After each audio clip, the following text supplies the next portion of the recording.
Hola, buenas noches, bienvenidos al programa Qué grande es el cine. Hoy tenemos la posibilidad, pues una posibilidad yo creo que extraordinaria de poder visionar la obra de tres grandes maestros del cine de nuestro tiempo, ni más ni menos que Martin Scorsese, Francis Ford Coppola y Woody Allen. La película es Historias de Nueva York. Quizá, naturalmente, no es la película más representativa de ninguno de los tres, porque si habría que hablar de Scorsese, pues ahí está, sin ir más lejos, magnífica película Toro Salvaje, pero también, o New York, New York, o por supuesto Taxi Driver, etcétera. De Coppola, ¿qué vamos a decir? Con El Padrino 1 y El Padrino 2, y de Woody Allen, Manhattan, Annie Hall, etcétera. Pero bueno, yo sí creo que son las tres representativas de su estilo. Es muy fácil identificar en esa manera nerviosa de busca continua de creatividad de Scorsese el estilo de este director que desde sus comienzos fue ya, no sé, definido como uno de los genios del cine norteamericano. Ya hay una revista Time de hace casi 25 o 27 años, donde junto con Spielberg, Brian De Palma, el propio Coppola, hablaban de unos nuevos talentos que había dado a la industria del cine americano.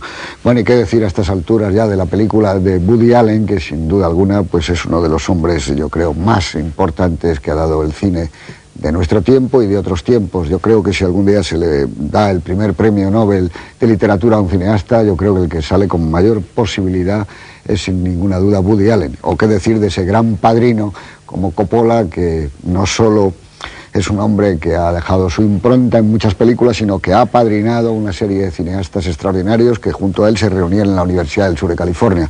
Creo que la película es una película especial, es una película muy, yo creo que vista ahora casi con 10 años, muy interesante, porque vamos a ver las constantes de una serie de autores que hoy en día, como digo, son incontestables maestros del cine moderno. Para hablarnos de ella y para introducirnos a esta película de Historias de Nueva York, está con nosotros Juan Cobos. Muy buenas noches. Y bueno, me gustaría que nos dijeras algo de esta película, un tanto especial, porque son tres películas en una, con un nexo común, ya hablaremos de ello, que se supone que es la ciudad de Nueva York, pero bueno, que no está tan claro tampoco. No, esto es una operación típicamente de producción, porque, como sabéis, esta es una idea que tenía Woody Allen, pero que era corta para un largometraje. Entonces su productor, Peter Greenhalgh, que es el productor desde Annie Hall, decidió, dice, pues habría que buscar otros directores que tengan el mismo problema, que sean historias que se han quedado cortas y que se pueden unir a esta. Es un tema que ya pasó, por ejemplo, con El Simón del Desierto de Buñuel, y pasó también con la partida de campaña de Renoir, que no sabían cómo demonios unirlas para conseguir un largometraje. Y entonces empezaron a hablar con otra gente. Primero, lo primero que se le ocurrió a Woody Allen es incluir en el proyecto a algunos de los directores europeos que él más admiraba. Pero encontraron que enseguida habría problemas de idioma. Ibas a decir que estaban muertos. Había problemas de idiomas. Y entonces decidieron aproximarse a Spielberg, que estaba ocupado para 2 años y no podía. Mike Nichols tenía un tema pero parecido al de Woody Allen, no quisieron tampoco. Y encontraron que Scorsese y Coppola sí tenían ideas de esa dimensión que podían agruparse. Y lo único que quedó de ese acercamiento europeo fue que los tres directores son europeos, es decir, los tres directores de fotografía, Almendros, Svinsky y Storaro, unidos siempre a directores americanos y sobre todo hechos en Europa. Y de esa situación surgió esta película que a diferencia de otras películas de episodios no tienen eso común, nada más que el hecho de que sucede en Nueva York. Y de esa forma pues empezaron a desarrollar. Hubo bastantes problemas con Scorsese, porque cuando acabó la película y empezaron a ver cómo situaban las historias, Scorsese se dio cuenta y dijo, yo desde luego lo que no puedo hacer es que mi historia vaya después de la de Woody Allen, porque la de Woody es muy divertida, dijo él, y la mía no va a despertar ninguna de las sonrisas que se podría aprovechar si no van en ese orden. El gran problema que tuvieron es cómo iban las tres películas intercaladas entre sí, y entonces decidieron que fuese Scorsese primero, Coppola, y después que cerrase Woody Allen. O sea, orden alfabético al revés. Scorsese, Coppola, Allen, ¿no? Claro. Pero fue una película también que tuvo una cosa buena para los tres, que les dejaron carta blanca, es decir, que como era un proyecto que era muy apetecible, pues les dejaron libertad absoluta.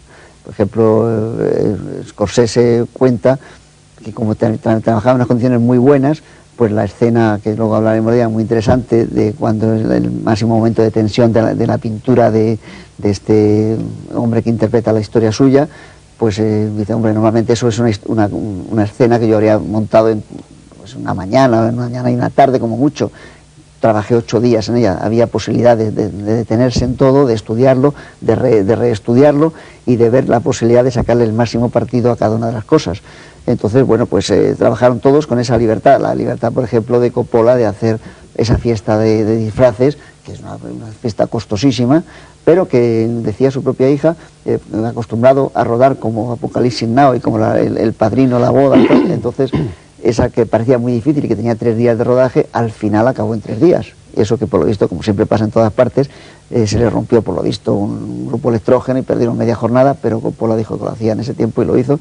Pero en realidad tuvieron esa cosa maravillosa, que es disponer de libertad absoluta y de ser 3 personas amigas y colaboradoras entre sí, que podían hacer un producto que, bueno, podía exhibirse como una muestra, como tú has dicho, del talento de los 3, pero en total libertad y además con ideas que no podían dar para un largometraje. Muy bien, muchas gracias, Juan. Sí, claro, estoy absolutamente de acuerdo contigo. Señor Jiménez Rico, del Antonio, muy buenas noches. Buenas noches. ¿Tiene usted una especial favorita de estos, no de los directores, de las historias de los directores en esta película? Sí, pero no lo voy a decir ahora porque prefiero que sea el espectador el que decida cuál de las 3 historias le llega más o le gusta más. Yo ahora solamente diría que a mí me interesa esta película mucho, entre otros aspectos porque nos obliga a reflexionar sobre un aspecto que a mí me parece un poco grave del cine como industria, que es la obligación de que las películas tengan que tener una determinada duración. Es decir, esa especie de imposición más o menos de mercado, de que una película de largometraje tiene que durar 1h30 o a lo sumo 2, ya excepcionalmente 3, pero nunca menos. Parece ser que si una película te queda un poco corta, como le ha pasado muchas veces a Woody Allen, tiene dificultades de exhibición y de explotación. Y yo sí que creo que un arte o un medio o un espectáculo narrativo, como es fundamentalmente el cine, tendría que funcionar con mucha más libertad. Es decir, a mí se me ha ocurrido, se puede decir, una historia, una idea que da para 40 minutos, y es ridículo alargarla a 1h30, o una idea, una historia, un argumento que da para 1h30 y que no me obliguen a reducirlo a 40 minutos. En este sentido, esta película a mí me interesa mucho porque creo que los 3 directores han conseguido hacer la película que querían y en la medida que ellos querían, que posiblemente no lo hubieran podido hacer nunca en un largometraje.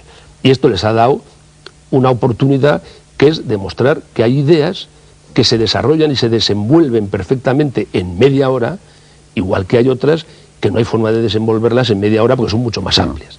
Y yo creo que esta especie de acomodación de este medio narrativo como es el cine, no a una duración estándar, sino a la duración que requiere la historia, me parece que está muy bien que esta película lo consigue. Y luego, por otro lado, no cabe duda que estos 3 directores, al margen de otras consideraciones, son 3 directores normalmente que siempre hacen un cine muy inteligente y, sobre todo, siempre va dirigido a la inteligencia del espectador. Yo creo que es que, por mucho que ellos están dentro de la industria, del mercado del cine, lo que nunca olvidan, lo que nunca abandonan, es eso de que sus películas siempre van dirigidas a un espectador inteligente y a su inteligencia. Luego van a su sensibilidad, les pueden emocionar, gustar, conmover o no, pero fundamentalmente siempre hay un enorme respeto por ese potencial espectador al que ellos respetan sobre todo como ser inteligente. Muy bien, muchas gracias. Fernando Mendelito, buenas noches. Hola. ¿Reconoces bien Nueva York en estas historias de Nueva York? ¿O queda un segundo término también la ciudad?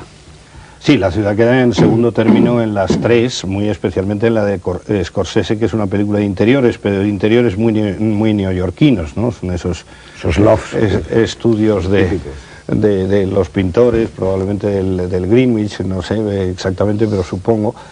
Y en las otras pues también está muy de fondo, pero sí hay una serie de lugares característicos como el Rockefeller Center que sale en la de Coppola, o también el restaurante en el Central Park de Tavern on the Green en la de Coppola, y por supuesto de Skyline, ¿no? La línea del cielo en la de Woody Allen, que es la más de Manhattan de todas, ¿no? De las 3.